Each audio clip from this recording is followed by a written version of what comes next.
Hi, my name is Matthew Smith. I am attending the University of South Carolina in the Master of Accountancy program, and my anticipated graduation is December 2026. Yeah, that's actually a really fun story. So I was a professional working in banking and federal bank regulation for about 6 years. And then I spent some time as a credit underwriter during that time as well. And on the side, I had opened a small freelance bookkeeping business, and I had always been drawn to accounting. I really enjoyed it. The thing that I enjoyed the most about it was the opportunity that it gave me to work with small business owners here in my local community. So after some deep reflection, a lot of prayer, I made the decision to completely leave my professional career, go back to school to receive a master's of accounting and my CPA. And so really the thing that drove me to do all of that was the opportunity to just help small business owners in an area of business that is very important, but that they all hate. Absolutely. I appreciate the question. I first heard of SCAPA from our program director in the MAC program at the University of South Carolina, Alex Anderson. I'm sure you're familiar with her. She recommended that I submit my application for a scholarship, and it's been an enjoyable experience. I've enjoyed all of the updates and information that you all provide. It's a very valuable resource for CPAs and for students alike. And obviously, receiving the scholarship has been a huge benefit. It's been a huge blessing for us, and one that we're very grateful for. That achievement was very humbling. I was very grateful for that. Anytime someone, whether it be an individual, an organization, anytime they are willing to invest in the future of a student, I think that it says a lot about where their priorities are. For me in particular, I felt very grateful for it because I was a returning professional. I understand that I'm a non-traditional student, and it gave me a lot of encouragement that there are organizations out there that still support people like me who made the very daunting decision to leave a full-time job and go back and pursue education. So it was very encouraging to be able to receive that kind of acknowledgement and that support from such a wonderful organization. Oh, that's a fun, loaded question. So I work a lot. So in addition to being in school full time, I do manage a law firm as well. So I left my former career, and in going back to school, I had the opportunity to come manage a law firm here in Lexington, South Carolina, which is where I live. So I like to tell people that I work for fun. There are a lot of hours spent working, whether it's here at the law firm or on schoolwork. But when I'm not working for fun, I do enjoy running. Running is a huge passion of mine. I enjoy hiking, being outside. I have two precious dogs that I spend a lot of time with. So when I'm able to get them outside, they enjoy walking. I enjoy politics. I am involved in the political scene here in Lexington, South Carolina a little bit. So I enjoy keeping up with local politics, state politics, national politics to a degree, but less so.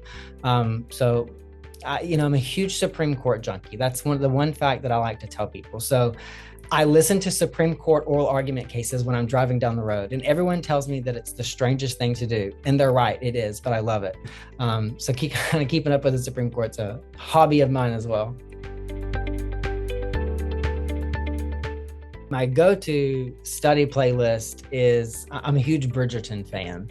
And so I will put on a Bridgerton instrumental and just let it roll. But if I have to focus big time, I'll have to turn the music off and kind of hone in.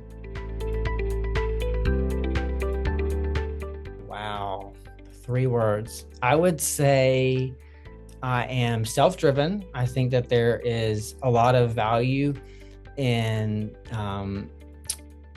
identifying a task that needs to be done, creating a roadmap, a process to get that done, and then executing on it. There's a lot of value in being self-motivated, being self-driven. So I do take pride in, having the ability to be self-driven in that capacity. I would say that I am very ambitious, which is a blessing and a curse. I like to think that there's not too much that I can't do in terms of time. Obviously, there are things I can't go be an attorney. I'm not an attorney. I don't have a law degree. I haven't passed the bar, right? So I can't. There are things that I can't do. But when it comes to the allocation of my time, I tend to think that there's not a lot that I can't do. I think that people make time for things that they want to do. I don't believe in working an 8 to 5 in any capacity in any job, right? So I think that people do what they want to do, and if that means you have to work till 11:30 at night and wake up at 6 o'clock to start again, then you'll do it. And you might be tired, but you'll get it done. And then I would also say that I'm very committed to a task, right? If I commit to you that I'm going to see something through, I take great pride in making sure that I do see that through. There's a lot of communication that can be involved in that, right? Where things come up, roadblocks happen, delays happen, and those are not uncommon, but it's very important that you communicate those. But I do pride myself on when I make a commitment, following through with that commitment, right? I think that speaks to your reputation. Your reputation is the only thing that you have, really. You know, you're only as good as your word. And so if I can't follow through on those commitments that I make, then I don't know why anyone would hire me to do any job.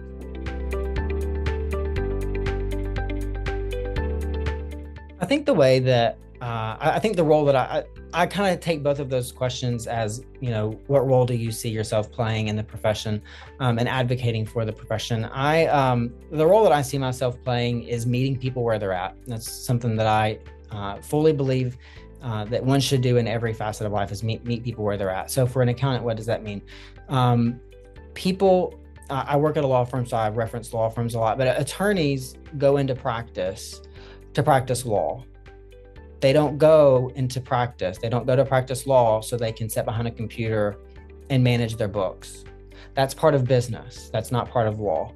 And I enjoy coming alongside them and helping them make sure that their financials are in order, that their taxes are in order, so they can have that ease of that ease of mind, right? It opens up some mental capacity for them when they know that they have an accounting partner beside them who has their best interest at heart, in every decision that's being made regarding their financials and their taxes.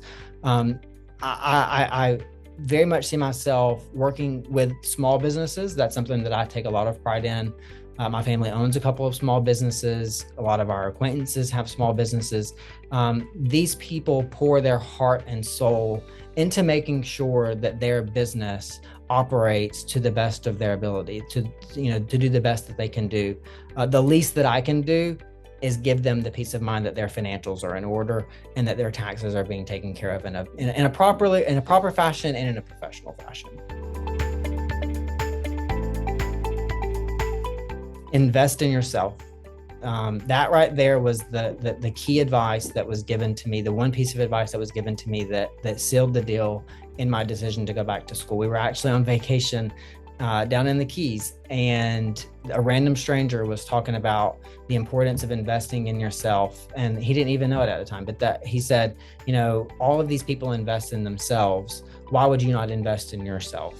And, so I took that to heart, and I said, you know what, this is going to be me investing in myself. So what I would say to them is figure out what it is you want to do. It's never too late to start again and make that investment. I would just like to again say thank you. I think it speaks leaps and bounds for the priorities of the Association of CPAs here in South Carolina to be willing and able to make the investments in the lives of students and the education of students, right? It is an educational investment, but it's also an investment in them as people. And so I want to express my gratitude and the appreciation that I have for you all selecting me. It's a huge honor, and I'm very appreciative of it.